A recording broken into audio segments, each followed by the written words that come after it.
கிருஷ்ணகிரி மாவட்டம் வேப்பனப்பள்ளி அருகே மருமகளுடன் ஏற்பட்ட தகாத உறவுக்கு இடைஞ்சலாக இருந்ததாக 5 மாத பெண் குழந்தையின் மூச்சை அடைத்து மாமனார் கொடூரமாக கொலை செய்த சம்பவம் அதிர்ச்சி ஏற்படுத்தியுள்ளது.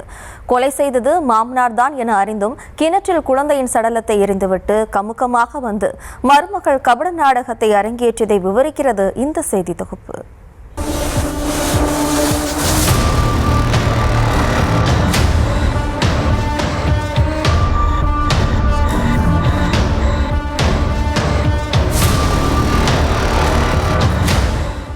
கிருஷ்ணகிரி மாவட்டம் வேப்பனப்பள்ளி அருகே உள்ள ராமச்சந்திரம் கிராமத்தைச் சேர்ந்தவர் தமிழரசன். டிராக்டர் டிரைவரான இவருக்கும் கூச்சூரைச் சேர்ந்த சத்தியவாணிக்கும் கடந்த 3 ஆண்டுகளுக்கு முன்பு திருமணமான நிலையில் மாமியார் மாமனாருடன் சத்தியவாணி கூட்டு குடும்பமாக தனது இல்லற வாழ்வை தொடங்கினார். இந்நிலையில் சத்தியவாணிக்கு கடந்த 2024ஆம் ஆண்டு அக்டோபர் மாதம் பெண் குழந்தை பிறந்த நிலையில் குடும்பத்தின் முதல் வாரிசு என குடும்பமே கொண்டாடி வந்தனர். அடுத்த 2 மாதத்தில் மீண்டும் சத்தியவாணி கருவுற்ற கணவன் தமிழரசனுக்கு சந்தேகம் உதித்த நிலையில் மனைவிக்கு வேறு எவருடனும் தொடர்பு ஏற்பட்டிருக்குமோ என ஊகித்து வந்ததாக சொல்லப்படுகிறது.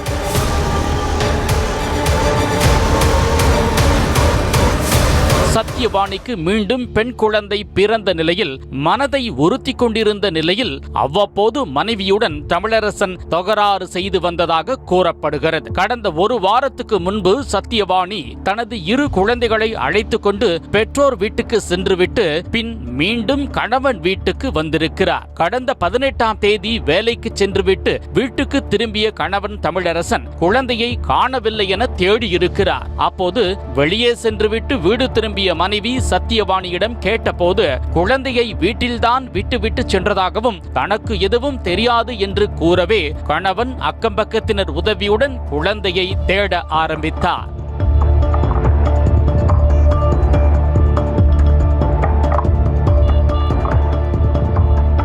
அவர்களின் வீடு அருகே காட்டுப்பகுதியாக இருக்கும் என்பதால் சிறுத்தை குழந்தையை இழுத்து சென்றிருக்குமோ என்ற அச்சத்துடன் தேடி வந்த நிலையில் விவசாய கிணற்றில் பிஞ்சு குழந்தை சடலமாக மிதப்பதைக் கண்டு தந்தை தமிழரசன் துடியாய் துடித்தார். இதுகுறித்து தகவலறிந்து நிகழ்விடத்துக்கு வந்த போலீசார் சத்தியவாணியை விசாரிக்க வேண்டிய விதத்தில் விசாரித்ததில் குழந்தையின் மூச்சை அடக்கி கொடூரமாக கொலை செய்தது அவரது மாமனார்தான் என்பது அம்பலமானது. மேலும் மனைவி சத்தியவாணிக்கும் மாமனார் ராஜனுக்கும் இடையே கள்ள தொடர்பு இருப்பதும் தெரிய வரவே கணவனை அது அதிர்ச்சியில் உறைய வைத்தது. வீட்டில் யாரும் இல்லாத நேரத்தில் தனிமையில் இருக்க மாமனார் அழைத்த போது மருமகள் குழந்தையை பார்த்து கொண்டிருந்ததால் மருமகள் வெளியே சென்றிருந்த நேரம் பார்த்து கள்ள தொடர்புக்கு குழந்தை இடைஞ்சலாக இருப்பதாக எண்ணி கொலை செய்ததும் தெரிய வந்தது.